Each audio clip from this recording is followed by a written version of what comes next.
I would like now to call Professor Dr. Francisco Mendes Correia.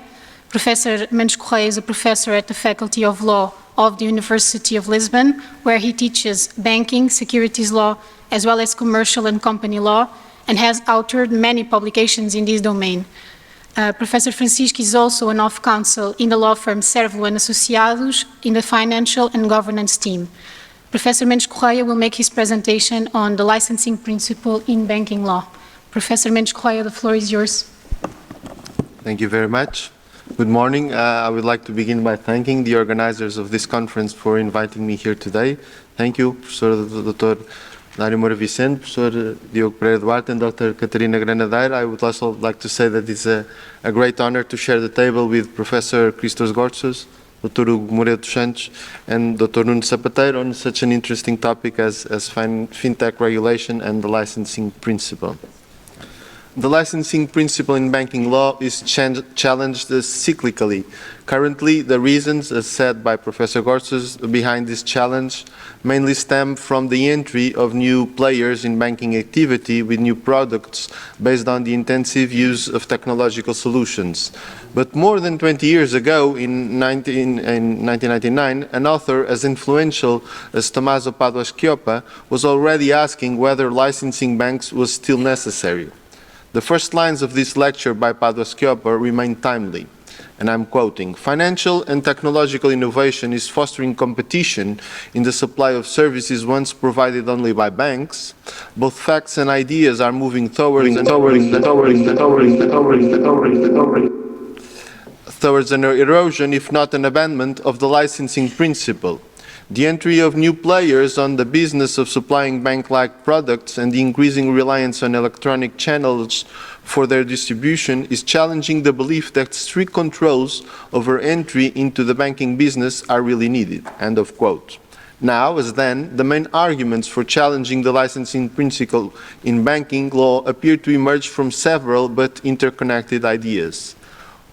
On the one side, the burden stemming from supervision and compliance with regulation would hinder innovation.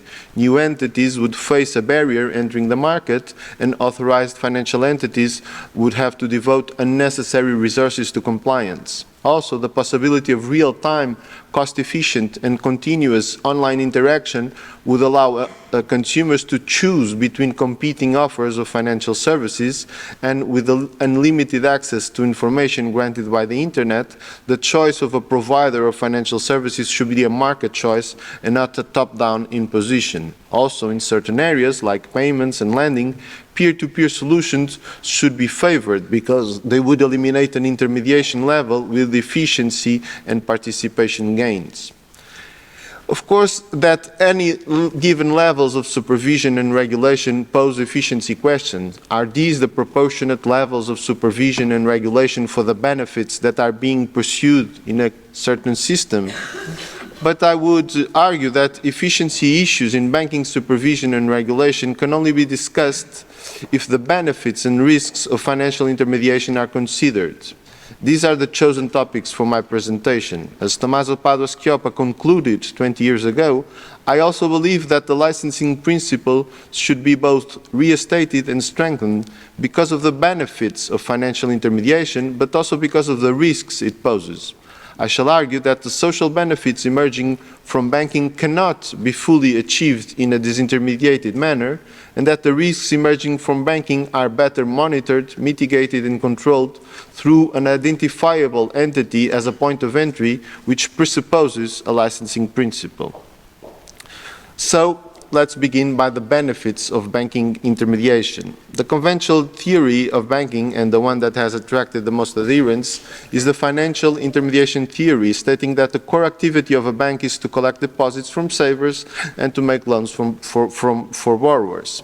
I would add that, in doing so, under a fractional reserve system, banks also play a very important role in the payment system. Thus, banks play two interconnected roles with great social and economic impact. They allocate callable funds from savers and investors to borrowers, and they play a pivotal role in payment systems, providing consumers and companies with the most widely used payment instruments that are based precisely on bank money. Credit intermediation can only occur through direct finance in a very limited fashion. Most lenders and savers are not prepared to commit to long-term credit relations on an individual basis, but most borrowers need medium to long-term liabilities to match their repayment obligations with the nature of their investments. So the maturity and risk transformation operated by modern banks is based on scale. Because they have many creditors and invest in differentiated assets, risk-wise and maturity-wise, banks can perform an adequate risk and maturity management. On the other hand, because credit intermediation is performed on a professional basis through multiple investments, banks can specialize in credit assessment, credit monitoring, and credit enforcement through the employment of human and material resources that would be inefficient in single lending transactions through direct lending. In direct lending, other mechanisms can of course be employed to mitigate information asymmetries between lenders and borrowers, but they can only achieve limited results. It can of course be said that the current banking system, even before the Fintech revolution, was already being challenged through the disintermediation carried out by corporate bond markets, structured investment products, and other financial instruments. In these cases, lending is provided by non-bank investors to companies via capital markets. However, in terms of risk monitoring and mitigation, there will be several levels of control in place, as Professor Gortz also said, through the supervision and regulation of capital markets and of investment services, through also the application of the licensing principle in such markets. The same can be said of peer-to-peer payments. They can only address very limited payment demands and do not provide a solution which is scalable to the quantity, speed, efficiency, and reliability of modern European payment systems. Currently, the traditional banking system is being challenged on several fronts through crowdfunding platforms, the issuance of crypto assets, and other forms of peer-to-peer lending. Although this can create attractive sources of lending for small businesses and entrepreneurs in early stages of their projects, and also modern payment solutions, its reach is limited by nature, as I tried to explain. Therefore, these new solutions do not seem able to replace banks in performing the core functions of risk, liquidity, and maturity transformation, and of provision of payment solutions in a wide-ranging fashion for the economy as a whole. However, even when performing financial intermediation in a limited fashion or when providing payment services, new, highly technological financial entities must face the same levels of control and supervision as other licensed entities carrying out the same or comparable activities in proportion to the risks they are generating. So this leads us to the next question. Banks as risk creators. It is widely accepted that one of the main aspects of modern banking activity is maturity transformation. Banks' liabilities are on demand, but the funds received are transformed into medium to long-term, more illiquid assets. This, of course, creates a genetic instability and converts confidence in banks in the cornerstone of the banking system. Banks then face liquidity risks, either because of endogenous factors, because they are not able to attract sufficient funding, namely because of the low quality of their assets or management, or because of exogenous factors, because of insufficient demand in the market for the assets they have to convert in liquidity. And of course, they also face insolvency risks if the assets they invest in have suboptimal quality. In recent decades, there has been a justified demand for better capital adequacy, for better solutions to face bank crises, and for fair and sound conduct of business rules in the provision of payment services and investment services. All these demands are related to the risks posed by banks as financial intermediaries and providers of payment and investment services, and have been met with wide-reaching legal reforms at the EU level. Today, the law governing the activity of banks provides better solutions to face those risks through capital requirements, resolution mechanisms in case of insolvency, and conduct of business, market behavior, and consumer protection rules. So banking supervision, with all these rules, needs an identifiable point of entry. All these sets of rules, and many others that could be mentioned, entail the need for an identifiable entity as a point of entry for banking and capital market supervision.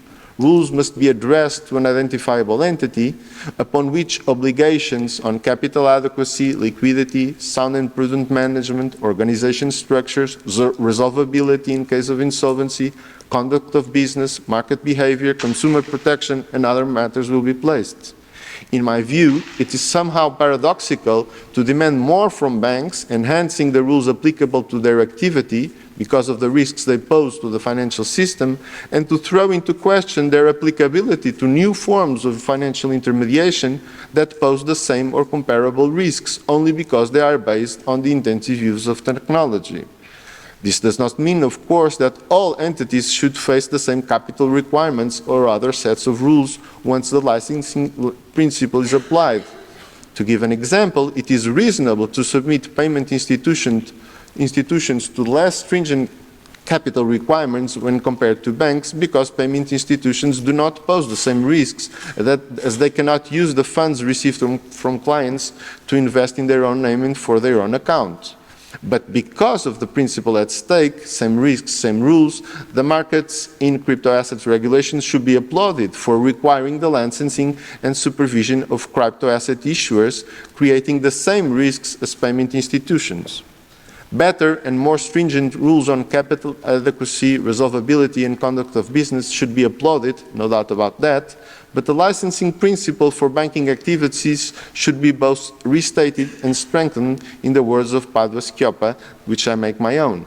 Its scope should be broadened so as to entail all financial intermediation activities posing the same risks, even if based on the high intensive use of technology. Thank you very much.